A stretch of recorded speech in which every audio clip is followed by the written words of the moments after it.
वालेकुम वरहमतुल्लाहि वबरकातुहू। आज अपने कुछ हरूफ लिखेंगे, कौन सा सही है और कौन सा गलत है, तो ज़रा देख लें। देखिए, कुछ लोग लिखते हैं फल ला, तो इस तरह लिखते हैं।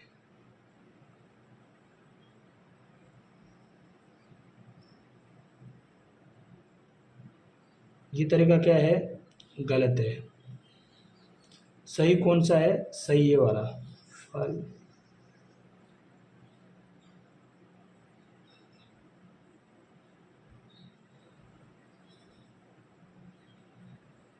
फल्ला। फिर लोग लिखते हैं ज़रा थम जा, तो वो ऐसा लिखते हैं, दाल ऐसा बना देते हैं, रा ऐसा बना देते हैं, अलिफ ऐसा बना देते हैं, थम ऐसे बनाते हैं।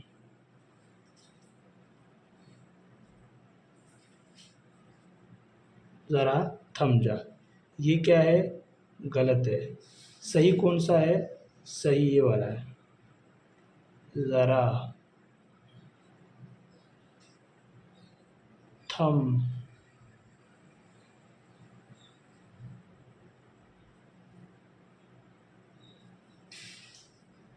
थम जा, ठीक है।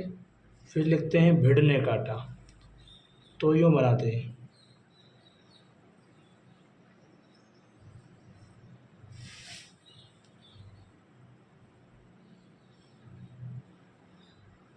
ये तरीका क्या है? गलत है। सही कौन सा है? सही ये वाला, भिड़ ने काटा।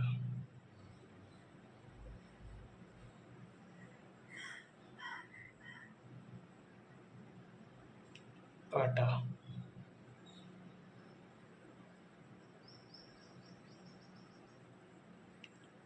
ठीक है, इस तरह।